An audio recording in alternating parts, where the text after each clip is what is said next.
So let's deal with England first, and of course, team selection, which is very, very difficult with England because if you're anywhere on Twitter or in the ether, the England team will come out, and the first thing you have to do is wade through the outrage and all of the arguing about who's not playing and try and figure out for yourself through all the noise and negativity and this idea that you can analyse a football match over the prism of somebody who hasn't been selected. And let's be honest, that's quite an easy thing to do. You don't have to deal with any of the players on the pitch. You just say, oh, this guy isn't playing.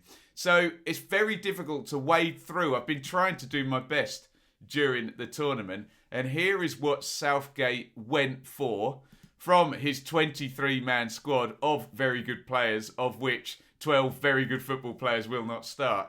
So Pickford in goal. No surprises there. Interesting on the fullbacks now. We've had Walker and Trippier, Shaw and James. We now get Walker and Shaw. And in the back four, are they the first choice fullbacks? I don't know. And depending on who the opponent is from Group F, find out more tonight. Are we going to get the back three in the next game? I wonder. Anyway, Walker and Shaw. And the return of Harry Maguire. Maguire in next to John Stones. And I think this sums up the noise and negativity around England. Before the tournament, lots of chatter. Oh, Maguire shouldn't be there. He's not fit. Blah, blah, blah. First game, Maguire's not playing. Oh, you can't start Mings. Mings is the worst footballer in the universe to ever have existed. Maguire comes back in for Stones. Not mentioned. Not mentioned in the slightest. So, look, Maguire back in. Good news. Good to see him in there. Big presence. Phillips and Rice in at central midfield. Again, a lot of filtering of, oh, it's two sitting central midfielders. No, it's not. Go and look at Calvin Phillips' heat map. Have a look at the 2 goals England have scored in the tournament and tell me Calvin Phillips is a sitting midfielder because he's driven forward to kind of help with the attacks in both occasions. Now, here's the interesting part. So, 4-2-3-1 again. Obviously, Harry Kane plays up top. Raheem Sterling, who half of the noise on Twitter want dropped, starts and scores again. In comes Jack Grealish and Bukayo Saka. Now, I was mentioning this last night that I seem to have gone from trying to persuade people that Grealish is not, quote, overrated and, quote, goes down too easily. Now, all of a sudden, he's on everybody's name as the saviour of English football. Amazing how it flips. I've tried to stay moderate all the way through. Bukayo Saka starts, and again, lots of people obsessing about a player who's not playing, Jadon Sancho now, who put up very good numbers for Dortmund. But I haven't heard a single bit of analysis from anybody about how Sancho, Saka, Rashford, etc. have been training the past few days. Oh, that's because we don't know. And Gareth Southgate and the England staff do know. Look, again, it's very, very easy to point at something that isn't there. Then you don't have to actually analyse what is there.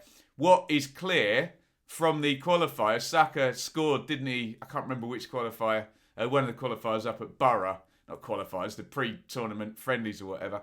It is clear Saka is ahead of Sancho.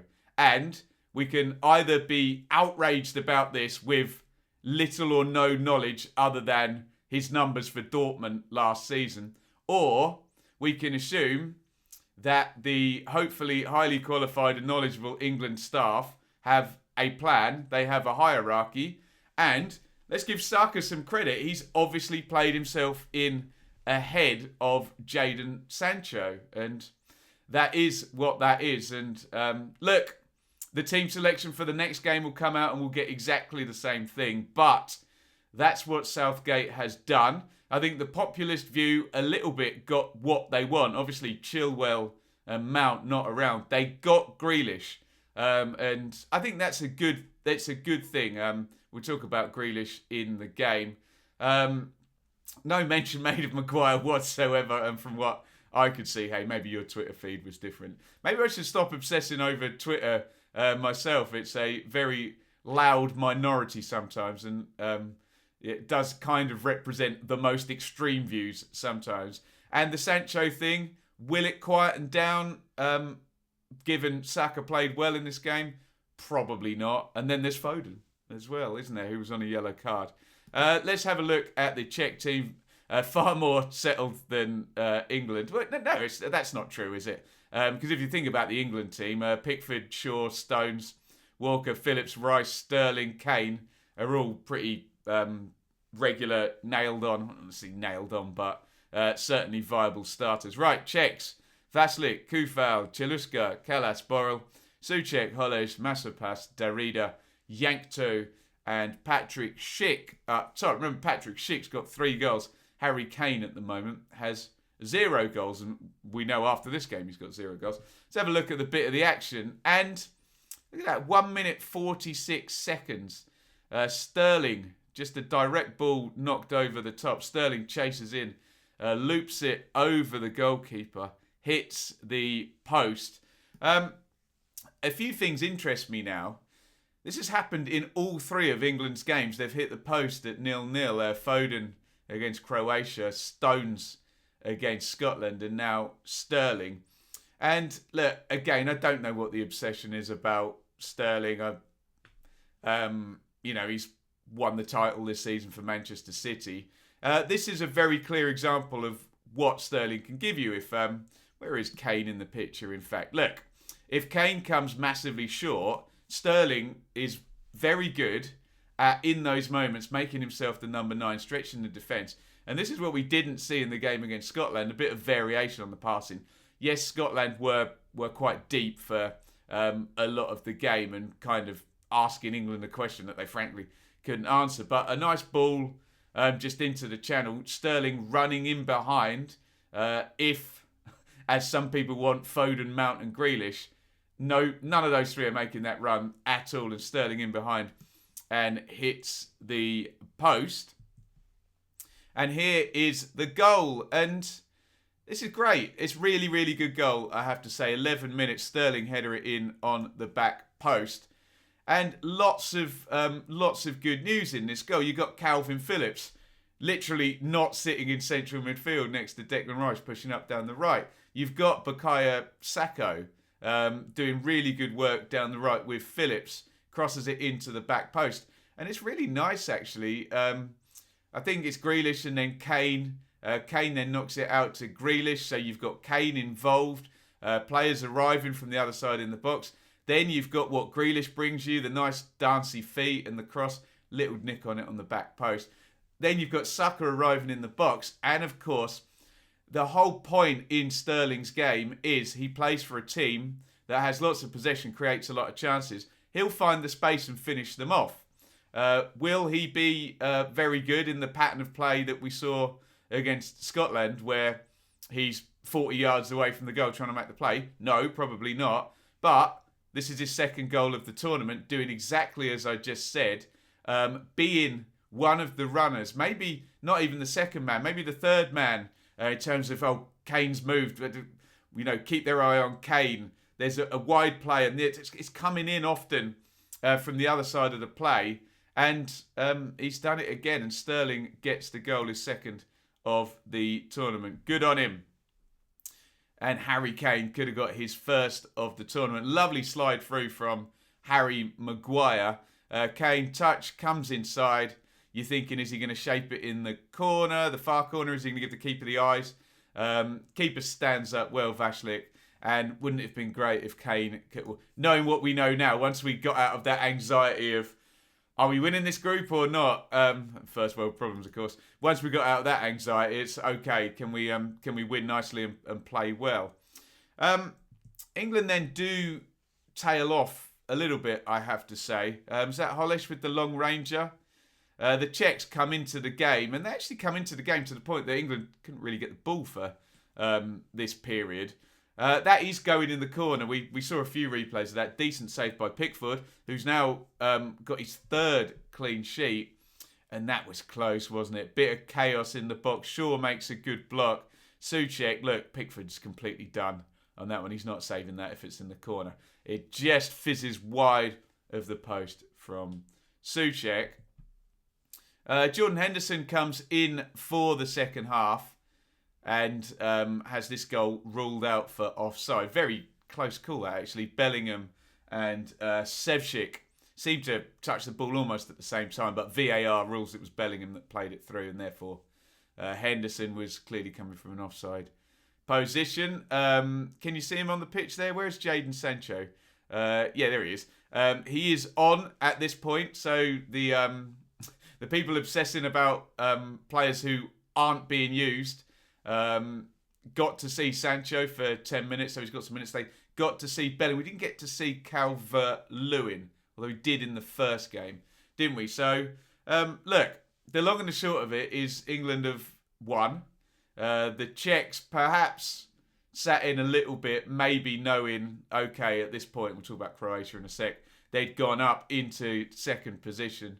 The Czechs then in third, although if the Czechs had equalised at any point, they would have immediately jumped up to first. England down into second with the Croats finishing in third position. I think I'm right. Actually, what's that goal difference look like? No, England would have had 5 points, of course, yeah, so they would have been higher. So, Czech Republic 0, England 1. There are the numbers, and it's a viable win.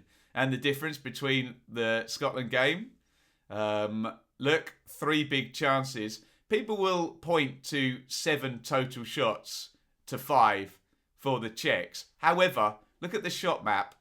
Look at the XG. They barely created anything. The 2 chances I put up was Hollish with the long ranger.